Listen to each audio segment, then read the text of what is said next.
आप देख रहे हैं द राइट न्यूज़ में मैं हूं रोहित भट्ट। जैसा कि आपको पता ही है कि हम आपको हमेशा एक नए टैलेंट के साथ रूबरू कराते हैं और आज हम कश्मीर में हैं और हमारे साथ 17 वर्षीय एक छोटा सा युवक है, लेकिन नॉलेज में ये बहुत बड़ा है। इससे बात करते हैं और जानते हैं। सबसे पहले आपका स्वागत है द राइट न्यूज़ में। हाय, मेरा नाम सईद बख्तावर है और मैं क्लास 11th में डीपीएस श्रीनगर स्कूल से हूँ।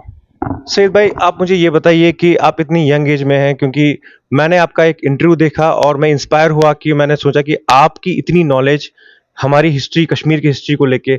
सबसे पहले हम जानना चाहेंगे कि आपको बचपन से ही रीडिंग में इतना इंटरेस्ट है?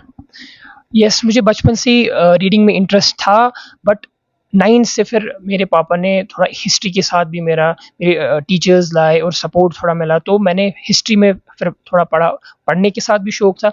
बट देन जब मैंने हिस्ट्री पढ़ी, Indian history, world history, and then बहुत सारी हिस्ट्रीज पढ़ के मुझे बहुत फैसिनेशन हुई। बट लास्ट में मुझे पता चला जहाँ का मैं हूँ मुझे वहाँ की भी हिस्ट्री पढ़नी चाहिए। और जब मैं उस पॉइंट पे आया और जब मैं अपनी अपनी रूट्स और अपने जो कश्मीर वैली है इसकी हिस्ट्री के बारे में, इसके कल्चर के बारे में, इसके फोकलोर के बारे में बहुत क्यूरियस हो गया और फिर जानने की कोशिश की।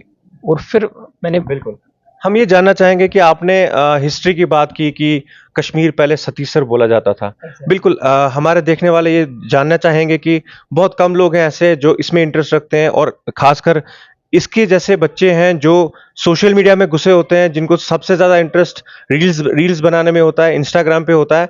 लेकिन ये पहला ऐसा बच्चा हमने देखा कि जो हिस्ट्री में इंटरेस्ट है। हम जानना चाहेंगे कि सतीसर के बारे में आपको क्या नॉलेज है? ये नॉलेज मैं शेयर करना चाहूँगा कि जो हमारी कश्मीर वैली थी, सबसे पहले जो हम आज कश्मीर टर्म इस्तेमाल करते हैं, दिस वाज नॉट स्ट्रिक्टली, हम जो जियोग्राफिकल टर्म है, ये पहले कश्मीर नहीं कहा जाता था।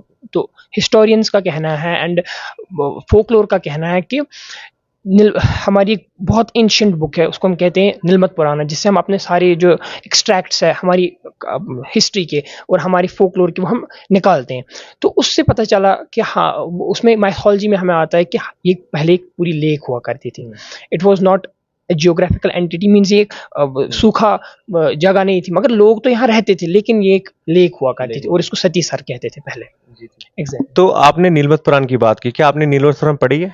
मैंने पढ़ी नहीं है, लेकिन मैंने जो दूसरी बुक्स पढ़ी उससे मैंने रेफरेंस लेके कोई उसमें से चीज़ें पढ़ी है। जैसे कि मैंने कहा, वो actually half historical and half mythological चीज़ें, क्योंकि उस ज़माने में जैसे आज हम सोशल मीडिया क्रिएटिविटी के लिए करते हैं, वैसे उस ज़माने में जो लोग थे वो हिस्ट्री को फिर माइथोलॉजी में कन्वर्ट करते थे। ऐसा नहीं वो झूठ है, लेकिन उसको माइथोलॉजी के जरिए अपनी क्रिएटिविटी प्रेजेंट करते थे। और हम आपसे ये जानना चाहेंगे कश्मीर की हिस्ट्री के बारे में, जैसे शंकराचार्य का आपने जिक्र किया या और भी आपने बहुत हिस्ट्री के रिगार्डिंग जिक्र किया, तो हम हमारे दर्शक ही उनको वो जानना चाहेंगे कि कश्मीर की हिस्ट्री के बारे में और क्या नॉलेज है आपको? एग्जैक्ट। तो मैं अगर आपको बेसिक से, अगर आप थोड़ा टाइम मुझे दे तो मैं आपको बेसिक से बताता हूँ कि कश्मीर की हिस्ट्री जितना मुझे पता है, और भी बहुत पता हो सकता है, लेकिन जितना मैंने थोड़ा इसके एनालिसिस किया, तो क्या होता है जब ये एक सतीसर होती है, एक लेक होती है, and it was cut off from the Indian subcontinent because of the mountains। जो mountains इसके अराउंड है, बहुत रेंजेस के अराउंड है, बीच में एक लेक थी, जैसे कि आप अभी भी देखते हैं कप शेप्ड वैली।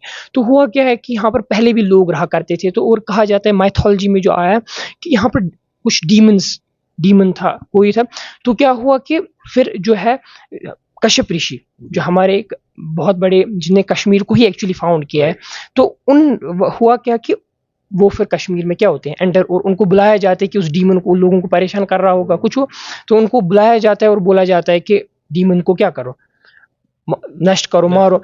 तो फिर जब कश्यप मुनि कहते हैं उनको, या कश्यप ऋषि हम उनको कहते हैं, तो जब उनको, वो हमारी यहीं से हमारा रूट, जो कश्मीर की जो हिस्ट्री स्टार्ट हो रही है, ये नहीं स्टार्ट हो रही है एडी से, ये बहुत पहले की, जब हम इसकी आर्कियोलॉजिकली टर्म्स में, फिर आप मानेंगे कि ये नीलमत पुराना पढ़ के आप मानेंगे कि नहीं, ये तो माइथोलॉजी थी, तो हम कैसे उसको सच मानेंगे। बट ऐसा नहीं है, जब आज भी जियोग्राफर्स ने निकाला तो ये बराबर सच मिला। तो जब फिर कश्यप ऋषि कश्मीर के अंदर दाखिल होते हैं साउथ से, and then what he did, he kills the demon, and after killing the demon वो क्या करते हैं कि वो सतीसर से चाहते हैं कि अब मैं इस वाटर को ड्रेन आउट करूं। एंड देन आज अगर आप मतलब इस पर रिसर्च करेंगे, एंड देन आप जानेंगे कि जो टर्म है बारामूला, विहारामूला, जहाँ से वो एक्चुअली टर्म है, वो संस्कृत टर्म है, एंड देन आप उस पर जब रिसर्च करके जाएंगे, तो हुआ क्या है कि कश्यप ऋषि एक्चुअली जब बारामूला एंटर करते हैं, एंड देन वो वहाँ से एक गॉर्ज बना, पहाड़ को तोड़ते हैं एंड ये सारा पानी जो है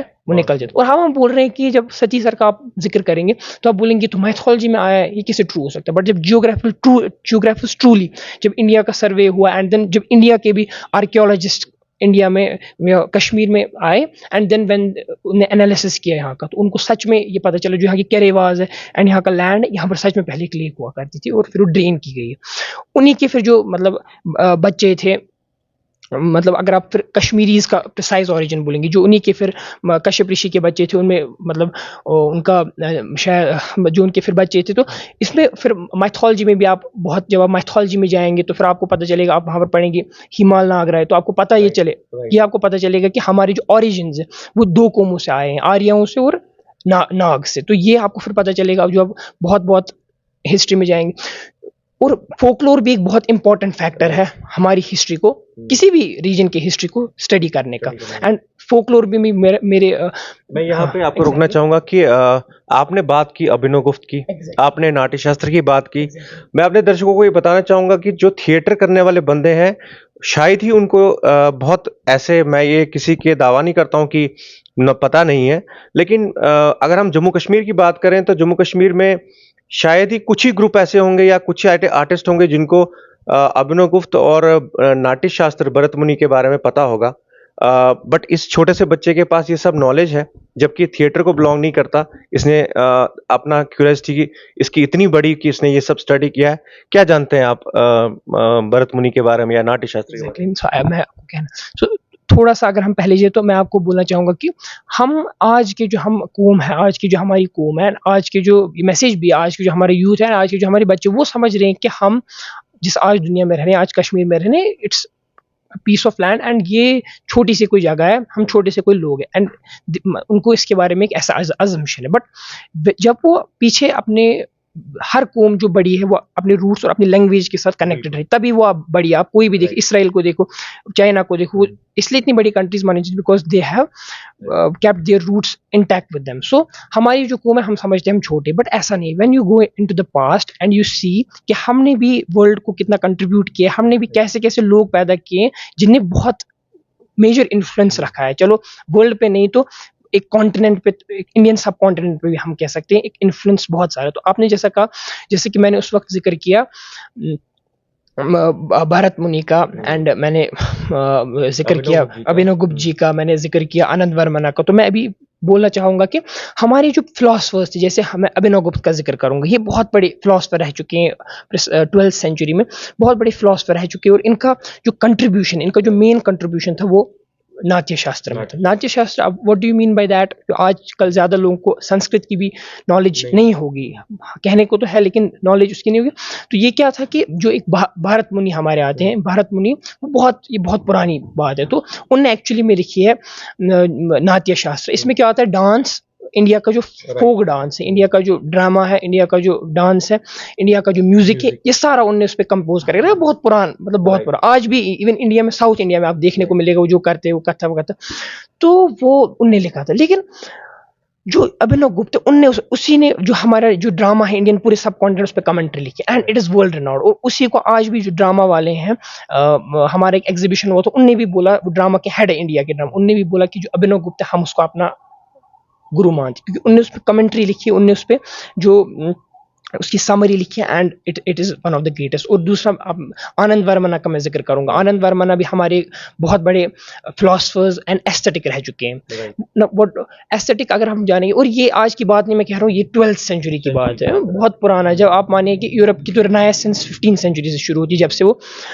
अपने आप को अपलिफ्ट करते, लेकिन मैं बात कर रहा हूँ अभी 12th सेंचुरी की, बहुत पुराना ज़माना है। तो तब उनने एस्थेटिक का कंसेप्ट दिया था। एस्थेटिक्स मीन्स जमालियात, मीन्स ब्यूटी का जो आज हमारा प्रेवलेंट कॉन्सेप्ट है वर्ल्ड में, जो यूरोप ने दिया, और फिर उन्हीं की बुक्स जो है वो यूरोप में पढ़ाई गई।